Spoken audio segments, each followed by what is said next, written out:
Bismillahirrahmanirrahim. Dajjal jönünde aytıp attıgıla.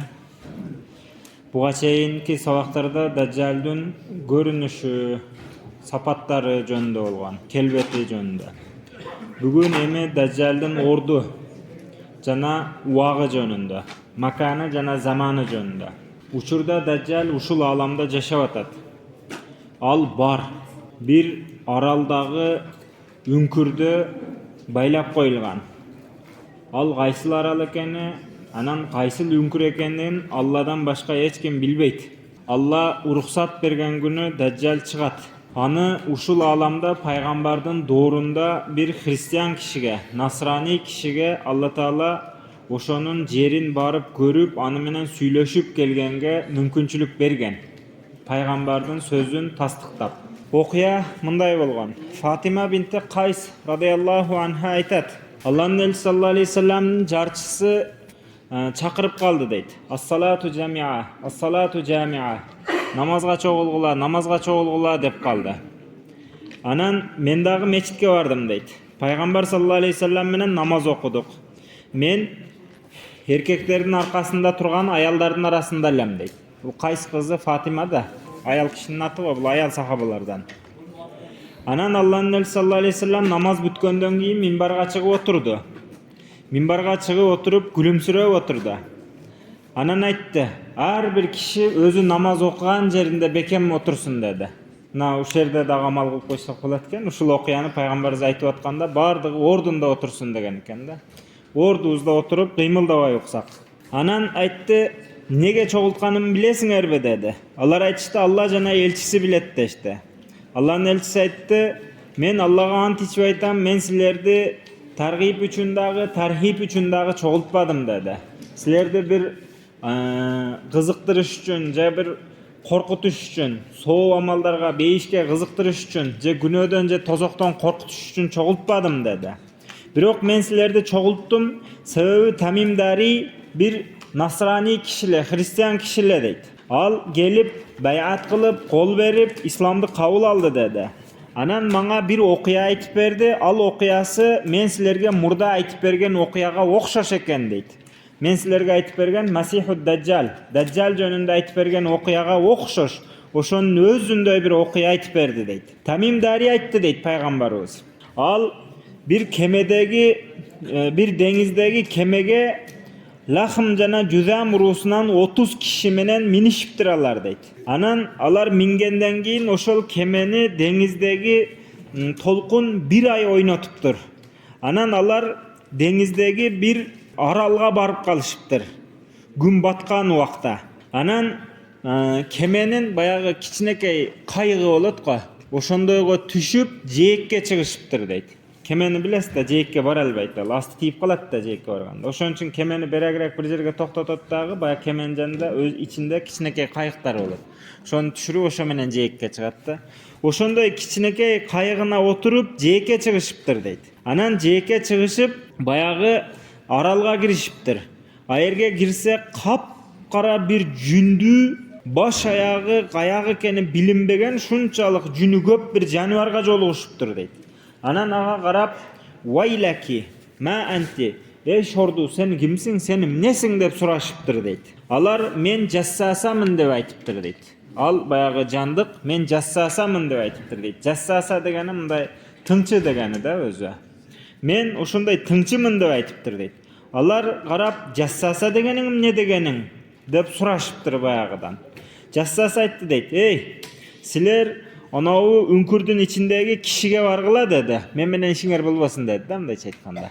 Şu ünkürdün içindeki kişiye bargıla, al sizlerge jolukkanга aябай kızıktar bolup köpten beri sizlerdi kütüp atat dedi. Anan bizge bir kişi var dep aytkanda biz mınaul şaytanbı nep bela dep korkuttuk deydi. Bir kişi sizlerdi kütüp atat degen malda.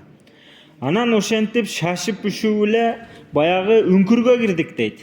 Oşol ünkürgö girsek biz görgön adamdardın içindeki en çoğu, en katı baylangаны, kolu moynuna biriktirip baylap koyuptur. Eki tizesi menen eki sogonçoğunun ortasına bir temir koyup, uşintip baylap koyuptur deydi. Emi kolun moynularına baylap koyuptur. Eki butunun ortasına bir temir koyup oşoğa dağı baylap koyup. Ay çoğun adam eken deydi. Anan biz ayttık deydi. Vay laka ma ant. Ey şordu sen kimsin, senim ne velasın dep suradık deydi. Surasak al aytты deydi. Siler menin kavarımı bilgenge kadir boldunlar. Мындай мен силерге өзүм жөнүндө айтып берем, бул анык болду. Бирок силер мага биринчи айткыла, силер кимсиңер деди дейт. Мен өзүм жөнүндө айтам, шашпагыла деди. Бирок силер кимсиңер айткылачы дедиле. Биз айттык дейт. Биз араптардан болгон бир адамдарбыз.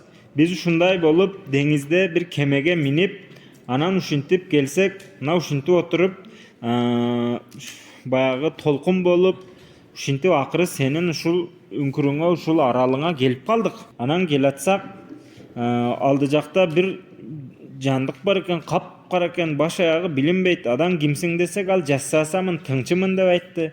Жассаса дегениң эмне дегениң десек, ал мен менен ишиңер болбосун дегендей кылып, ону үңкүрдөгү киши силерди күтүп атат деп койду. Ошо силердин кабарыңарга муштак. Ошо силерди аябай күтүп отурат деп айтты. Анан биз сага шашпышуу эле келип калдык. Аның не бала бир шайтанбы, түшүнбөдүк аны биз деп ушинтип айтып бердик дейт. Десек, анан кийин баягы киши сурай баштады дейт. Силер мага Байсандагы курма багы жөнүндө айткыла деди. Биз айттык, Байсандагы курма багынын несин сурап атасың десек, айтты, ошонун курма багы мөмө берип атабы деди дейт. Биз ооба, мөмө берип атат деп айттык дейт. Анан ал айтты, көңүл бургула, жакында ошол мөмө бербей калат деди. Анан биз айттык дейт. Ал сурады кайтып. Табария көлү турабы деп айтты дейт. Табария көлү жөнүндө айткыла деди. Биз сурадык. Табария көлүнүн несин сурап атасың десек, ошонун ичинде суу барбы дедиле. Анда суу деген көп. Анын суусу көп деп айттык. Десек, ал бизге айтты, жакында ошонун суусу жок болуп кетет. Билип алгыла деди дейт. Анан айтты, Зугар булагы турабы деп айтты. Биз сурадык. Зугар булагы дегениң несин сурап атасың Зугар булагын десек, ошол булактан суу чыгып атабы деди. Ошол булактын суусу менен элдер эгин-тегин кылып атабы деп сурады. Биз айттык, ооба, ал суусу аябай көп, мол, суусунан элдери эгин-тегин кылып атышат деп айттык. Десек, анан айтты, уммилердин, араптардын пайгамбары жөнүндө айтып бергиле. Не болду ошол? Ошол не кылып атат деп айтты. Дегенде анан биз айттык дейт, ал Меккеден чыгып Ясрибке барды. Ясриб Мәдинанын мурдагы аты да. Ясрибке барды. Деп айтсак, ал араптар аны менен согушуп атабы деп айтты. Ооба, согушуп атат. Кандай болуп атат деп сурады. Биз айттык, ал өзүнүн тегерек четиндеги араптарды бүт өзүнө моюн сундурду деп айтты. Бардыгы моюн сунуп калыштагы. Десек, ал бизге таңданып, ошондой болдубу деп дагы сурады тастыктап. Биз ооба ошондой болду деп айттык дейт. Алар эгер ошо кишиге итаат кылып атышкан болсо, өздөрүнө пайда болот. Өздөрүнө эле жакшы деп койду дейт. Анан айтты, мен эми силерге өзүм жөнүндө айтып берейин деди. Мен Масихмин деди. Мен ошол Даджалмын деди. Мага чыкканга жакын арада уруксат берилет деди. Мен чыгып жер бетин бүт кезем деди. Эч бир айылды калтырбай бардыгына кирип чыгам деди. Макка менен Мәдинадан башка бардыгына. Себеби Макка менен Мәдина экөө мага арам деди. Экөө тең мага арам, мен ал жака кире албайм деди. Мен утуру экөөнө же экөөнүн бирөөнө кирем десем эле, аякта периштелер кылычын кынынан сууруп, жылаңачтап кылычын кынынан сууруп, мени тосуп калышат деди. Мәдинанын ар бир кире бериш ооздорунда периштелер кооруп турат деди. Анан Аллахтын элчиси саллаллаху алейхи вассалам таягы менен минбарга тах эткизип уруп, анан айтты. Бул жердеги Мәдина деп которуп койдум мен. Бул жерде Макка менен Тойбадан башка эч бир жерге кире албайм деп айткан да өзү. Анан пайгамбарыбыз ошол таягы менен минбарга уруп туруп, Тойба ушул шаар, Тайба ушул шаар деп Мәдинаны айтты. Мен Макка менен Тайбага кире албайм деп Даджал айтып турго. Ошол Макканен барды билет. Тайбасычы, Тайба ушул Мәдина экен да. Анан пайгамбарыбыз айтты. Мен силерге ушундай деп айтып бердим биле дедиле. Элдер ооба сиз будан мурда бизге кудум ушинтип айтып бергенсиз деди. Анан пайгамбарыбыз айтты: "Мага бул Тамимдин хадиси, окуясы аябай жакты. Себеби мен силерге ошол Даджал жөнүндө, Макка, Мадина жөнүндө мурда айтып берген окуямын өз экен" деп пайгамбарыбыз элдерге айтты эле. Отургандардын бардыгы: "Ооба, сиз ушундай окуяны бизге Тамим Дариден мурда айтып берген элеңиз" деп бардык отургандар тастыкташты. Анан пайгамбарыбыз айтты: "Көңүл бургула. Даджал ал Шам деңизинде же Яман деңизинде" деп айтты. Деп ойлонуп бир аз турду дагы: "Жок, ал чыгыш жакта. Ал чыгыш жакта" деп чыгыш жака колун ишара кылды. Бул хадистен билинген нерсе ушул: Даджал бар экен, тирүү экен, учурда бир аралда экен, ошол бир аралдагы бир үңкүрдө экен. Аны Тамим Дари деген 9-хижри жылы исламды кабыл алган сахаба көргөн экен. Исламды кабыл алыштан мурда көргөн экен. Христиан болуп жүргөн маалында көргөн экен. Ал өз доорундагы ошо христиан аламынын аябай көрүнүктүү кечилдеринен, ибадатчылдарынан болгон экен. Киши исламдан мурда. Ошентип Алла Таала бир кишини пайгамбардын сөзүн тастыктап көрсөткөн. Мына ушундай болгон. Алла Тааланын хикматы ушундай: элдердин көзүнөн бул аралды жашырып койгон. Бүгүнгө чейин ага эч ким бар элек, баса элек. Же болбосо ал аралга барышкан болсо дагы адамдар андан кийин мурда барышкан болсо дагы Даджал жаткан ошол үңкүрдү элдердин көзүнөн Алла Таала жашырып койгон. Ошол аралга элдер басып барган болсо дагы ал үңкүрдү таба алышпайт. Ал үңкүрдү көрүшпөйт.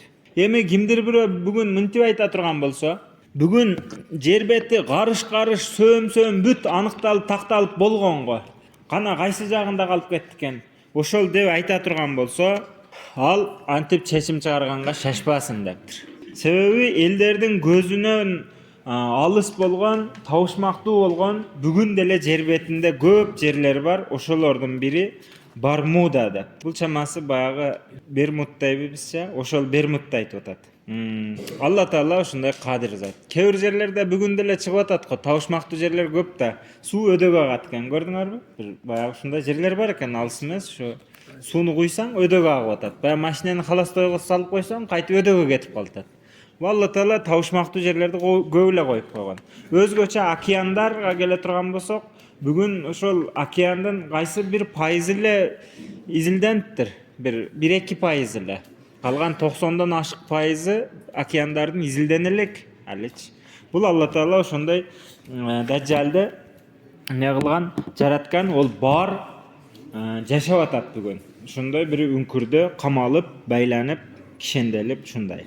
Даджал кайсы тараптан чыгат?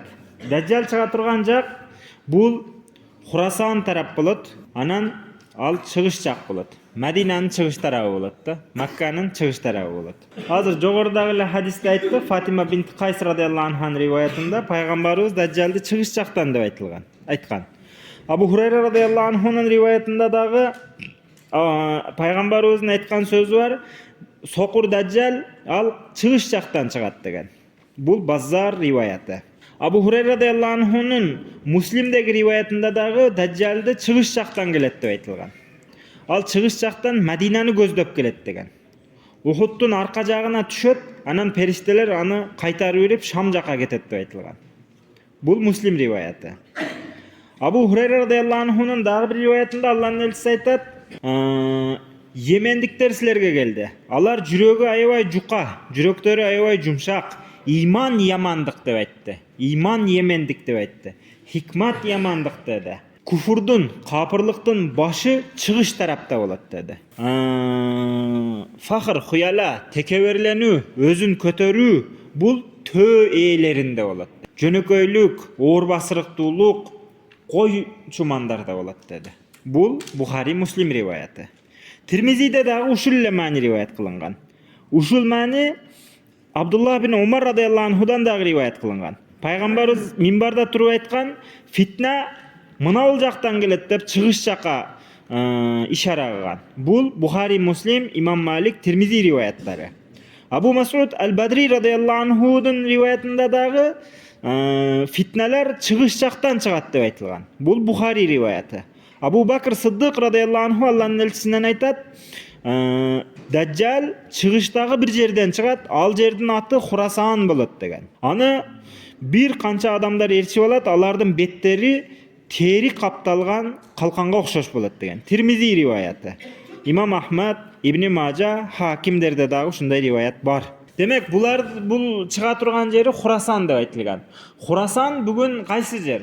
Хурасан бул бүгүн bir канча өлкөгө бөлүнүп кеткен bir чөлкөмдүн аты. Мына биздин Ферганага окшош да. Фергана өрөөнү убагында бир эле өрөөн болгон. Бирок бүгүн 3 өлкө бөлүп жайгашкан. Негизги бөлүгү түздүгү Өзбекстанда, анан мындай жээктеп Кыргызстанда, анан кайтып мына батыш жагынан бир топ жери Тажикстанга карап калган. Бир эле өрөөндө 3 өлкөгө бөлүнүп калган. Хурасан дагы ошондой бир канча өлкөлөргө бөлүнүп кеткен бир чоң чөлкөмдүн аты. Бүгүн Хурасан Ирандын чыгыш тарабы, Түркмөнстандын түштүк тарабы, анан кийин Оганстандын батыш тарабы. Мына ошол чөлкөмдү Хурасан деп коет. Ошол жердеги аябай чоң бир чөлкөмдүн атын Хурасан дейт. Дажжалды пайгамбарыбыз ошол Хурасандан чыгат деп айтылат. Анан ушул сөздү айтканда дагы этиятташ керек, точно эле ошо Хурасандын өзүнөн чыгат экен дебеш керек. Себеби пайгамбар мына сахих риваяттарында чыгыштан деген сөзү бар да. Биз дагы чыгышта турабыз да. Ошон үчүн биз дагы өтө этият болуп, тоба кылып жашашыбыз керек да. Хош.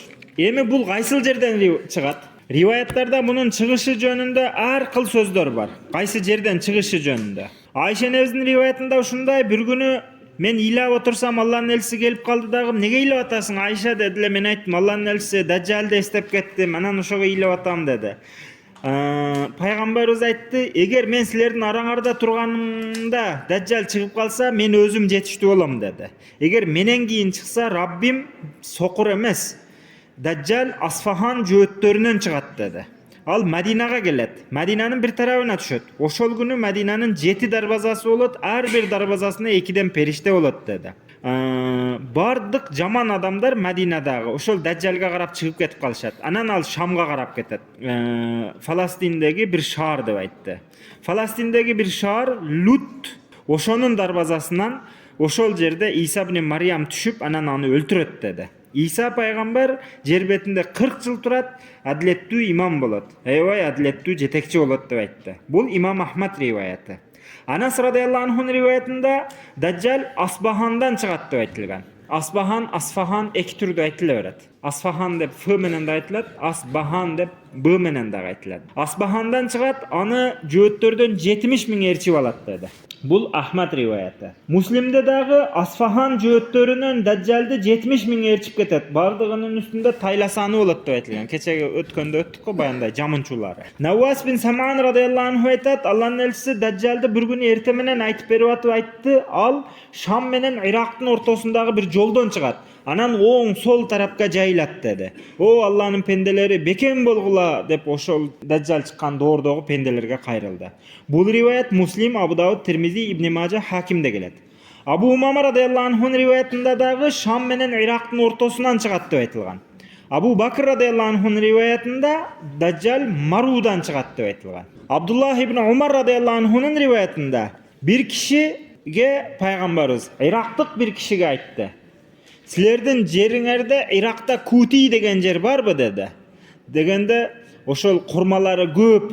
Алар ооба бар дешти. Баягы кишиден сурады да. Дажжал ошол жерден чыгат деп айтты. Демек, жалпы хадистерди көрө турган болсок, Дажжал кайерден чыгат деп айтылганда 4 жердин аты айтылган. Хурасан, Асбахан, Шам менен Ирактын ортосу, Мару, Кути деген жерлер. Булардын бардыгын бириктирип туруп, берде ошол алымдар эме кылган экен, ошол бириктиришкен экен.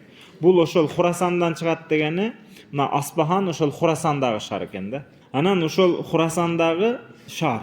Анан Мару шаары бул Хурасандын башталышы болот экен да. Ошол жерден баштап, анан Асбаханга келет. Асбахандан чыгып, Асбахандан 70 миң жөөт ээрчитет. Анан кийин келип акырын ошо Ирактагы баягы Кут деген жерге келип түшүп, анан Мадинага чейин жетип келет. Мадинага кире албай, анан Шамга кайтып келет. Ошондо мындай экен да, баягы Аллаху алам, тадрижан деди го, мынтип акырын өсөт деди го. Бул биринчи өзүн салих көрсөтүп, анан пайгамбарымды анан Кудаймын дейт деп атпайбы? Бул ошо Маруда акырын аты чыга баштайт экен да. Anan Xorasandın baştalışı Marudan baştalıp oşol jerden çıkıp alıp Aspahan'a gelip Aspahan'dan özünün jamaatına aябай күчтөн tötken da. 70 000 jööttä erçitip anan akırındap berke Kut degen şaharga gelgende anan munun jööt Dajjal ekendigi oşol jerlerge gelip turup anan açık atken da. Aga çeyin mындай bir jakşına başkaça atlar menen gelet okşойт da. Ушинтип жалпылап чыга турган жерлери анан картадан көргөндө дагы ошо Мару, Аспахан, Kut деген шаарлар баягы Шам менен Ирактын ортосундагы жолдор олордун бардыгы мындай түз бир сызыкта экен да. Түп-түз болбосо да мындай сапар тарткан адам ошо мындай ошолорго кирип өтө турган шаарлар экен да. Демек Дажжалдын чыга турган жерлери мына ушундай жерлер экен. Алла таалам Дажжалдын фитнасынан бардыгыбызды сактасын, бардыгыбызга пайдалуу илим берсин.